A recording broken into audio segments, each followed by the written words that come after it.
সৌগত রায়ের বিরুদ্ধে পোস্টার, রাস্তায় নেমে বিক্ষোভ তৃণমূলের। ভেঙে দাও, গুড়িয়ে দাও, ভেঙে দাও, গুড়িয়ে দাও। সৌগত রায়ের উপরে মুখে কালি লাগানো হলো কেন? বিজেপি জবাব দাও, এই জবাব তোমায় দিতেই হবে। বিজেপি হটাও,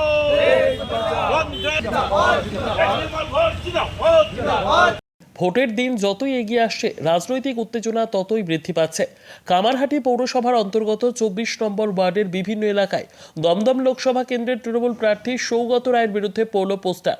প্রার্থীর ছবিতে লাল রং দিয়ে কাটা চিহ্ন এঁকে পোস্টার লাগানো হয়। 5 বছরে যাকে খুঁজে পাওয়া যায় না এমন লেখা পোস্টার লাগানো হয়েছে। তার প্রতিবাদে বিরোধীদের বিরুদ্ধে সুর চড়িয়ে রাস্তায় নেমে বিক্ষোভ তৃণমূলের। তৃণমূল কংগ্রেস জিন্দাবাদ, মমতা ব্যানার্জি জিন্দাবাদ, সৌগত রায় জিন্দাবাদ।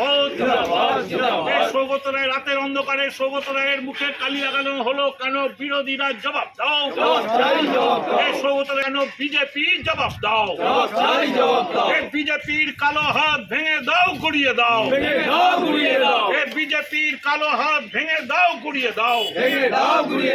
সৌগত রায়ের নামে কালো কালো কালি লাগানো হলো কেন? বিজেপি জবাব দাও, বিজেপির কালো হাত ভেঙে দাও, ঘুরিয়ে দাও, বিজেপির কালো হাত ভেঙে দাও, ঘুরিয়ে দাও।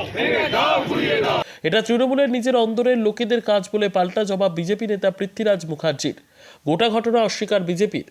দায়িত্ব নিয়ে বলতে পারি, তৃণমূল কংগ্রেসেও এমন কাউন্সিলররা আছে যারা আজও পর্যন্ত তাদের সংবাদ মাধ্যম গিয়ে জিজ্ঞেস করলে তারা বলবে যে শিলভদ্র দত্ত মাটির মানুষ সাইকেলে চড়েছে, বাইকে চড়েছে, বাসে চড়েছে, ট্রেনে চড়েছে।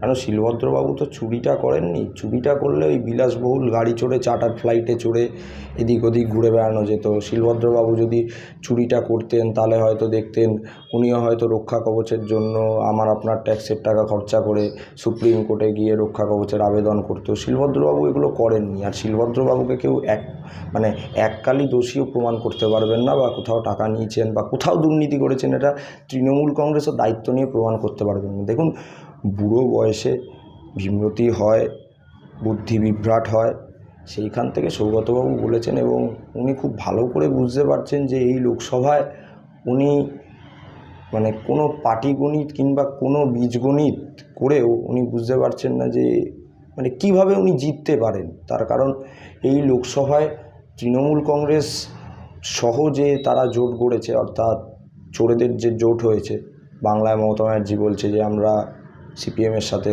জোটে নেই, কিন্তু আবার দিল্লিতে সীতারাম ইয়েচুরির পাশে বসতে আপত্তি নেই। যে জোট গড়েছে সেই জোটের ওপর জোটের নেতাই বাকে তারা জানে না, আর জোটে আস্থাও রাখতে পারছে না। আর এই মুহূর্তে তৃণমূল কংগ্রেস সহ পুরো জোটটাই অপ্রাসঙ্গিক হয়ে দাঁড়িয়েছে। প্রাসঙ্গিকতা পেয়েছে ভারতীয় জনতা পার্টি, প্রাসঙ্গিকতা পেয়েছে দেশের প্রধানমন্ত্রী নরেন্দ্র মোদী। তাই এইসব বাজে কথা বলে মানুষের মনে বিভ্রান্ত ছড়িয়ে লাভ নেই। তার কারণ সৌগতবাবু ক্যাটারারের দায়িত্বটা পালন করেছেন কি করেননি সেটা ভারতীয় জনতা পার্টির থেকেও ভালো তাদের দলের প্রশাসনিক প্রধান বাংলার স্বরাষ্ট্রমন্ত্রী মাননীয় মুখ্যমন্ত্রী স্বীকার করেছেন। আগের দিন সৌগতবাবুর হয়ে প্রচার করতে এসে। তাই এইখানে আলাদা করে আমাদের কিছু বলার নেই, তাদের দলের মাননীয় মুখ্যমন্ত্রী প্রমাণ করে দিয়েছে। Bureau report, PB news.